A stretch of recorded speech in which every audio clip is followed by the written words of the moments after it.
Fala pessoal, beleza? Aqui é o Alex Breder com o canal Mining Tips. Aqui você tem dicas de vocabulário técnico em inglês para mineração e áreas afins. E o assunto do nosso vídeo de hoje é transportador de correia. Aí você pode virar para mim e dizer assim, mas que título estranho é esse? Correia, tapete, cabeça, pé. Só parece estranho, mas não é não. Vem comigo que você vai ver que faz muito sentido. Vamos começar resolvendo um problema aqui. Para dizer transportador de correia em inglês, a gente fala belt conveyor ou conveyor belt. Qual é o correto? Isso, acertou quem disse que tanto faz. Belt conveyor é como se fosse transportador de correia, nessa ordem. E conveyor belt é como se fosse correia transportadora, nessa ordem. Ou seja, até em português dá para a gente notar que tanto faz. É uma escolha do falante. Correia transportadora, transportador de correia. Belt conveyor, conveyor belt. Beleza? Vamos dividir o transportador de correia então em algumas partes. A primeira parte é aquela parte onde fica o acionamento. Aquela região do transportador de correia é chamada de cabeça, em inglês head. A outra extremidade do transportador de correia, que é onde não tem um acionamento, ali é chamado de cauda ou pé, em inglês tail ou toe. Cuidado aqui com o termo pé em mineração. Normalmente em mineração a gente não usa foot, que seria o de se esperar. Não só para transportador de correia, mas para outras coisas também que a gente vai ver em outros vídeos para frente no canal, a gente usa sempre toe para pé, que é o dedo do pé, na verdade, né? Então, toda vez que falasse pé, é toe. A estrutura onde são montadas as partes do transportador de correia é chamada em português de cavalete, em inglês, trestle. E aí vem as partes móveis do transportador de correia, que são o tambor e o rolete. O tambor geralmente maior e o rolete menorzinho, não é isso? Tambor em inglês, pulley. Rolete em inglês, idler ou idler roller. E aí vem uma curiosidade.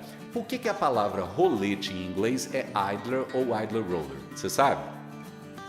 Porque idle em inglês, de onde idler veio, significa alguém inativo, parado, sem atividade própria. Pensa bem se o rolete não é exatamente isso. Ele só gira, ele só rola se a correia rolar. Ele é sem atividade, ele é inativo, ele é parado por si só, ele não tem acionamento próprio. Então, rolete, idler. E aí vem um termo em português que causa bastante confusão, é chamado de correia, tapete ou esteira. É a mesma coisa, em inglês é belt.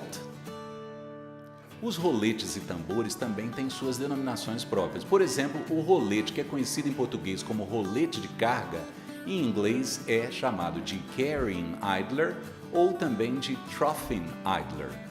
Existe um tipo de rolete que é chamado em português de rolete autoalinhante, exatamente porque ele ajuda a correia a não se desalinhar.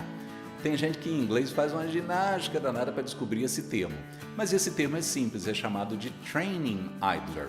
E por que training? Porque dá a ideia de treinamento. Ele treina a correia para que ela caminhe sempre na direção correta sem se desalinhar para o lado, certo? Os roletes que ficam embaixo da correia e fazem o retorno da correia quando ela carrega a carga e volta são chamados de rolete de retorno e então return idler em inglês. Para cobrir longas distâncias, que podem chegar até quilômetros, existe o TCLD, que em português é o acrônimo para Transportador de Correia de Longa Distância. Isso em inglês fica Overland Conveyor. É isso mesmo, Overland Conveyor. Existem transportadores que sobem e existem transportadores que descem. São os transportadores ascendentes e os descendentes. Em inglês isso é dado assim, ascendente é incline e descendente decline. Então, transportador ascendente, incline conveyor. Transportador descendente, decline conveyor. Entre um trecho e outro de transportador, existe uma torre para fazer a comunicação entre eles que é chamada em português de casa de transferência. Muito comum você ver em desenhos, né? CT, casa de transferência, CT01, CT02, não é isso? Em inglês fica Transfer Tower. Os roletes e tambores podem receber um revestimento, geralmente de borracha e com vários formatos diferentes.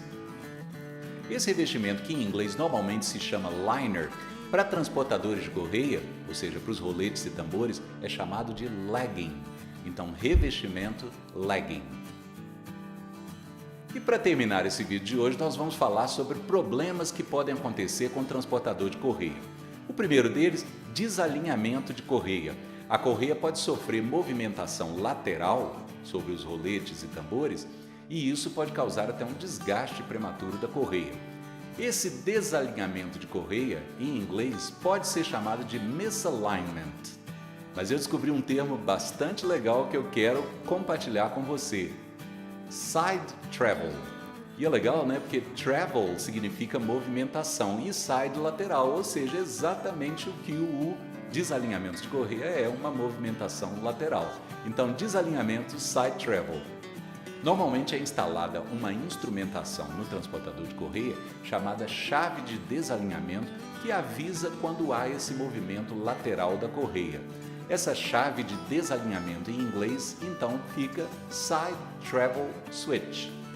E a outra situação é esticamento de correia. A correia não pode ter calombos, não pode ter aquelas ondulações, você tem que manter a correia esticada.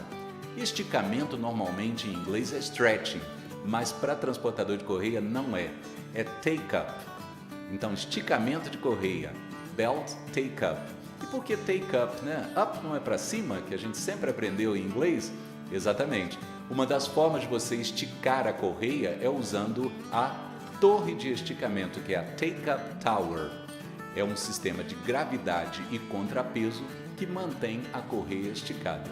Legal, né? Viu quantas dicas que a gente teve hoje? Gostou? Dá um like aqui de baixo para dizer que você gostou de fato. E não se esqueça de se inscrever no nosso canal Mining Tips.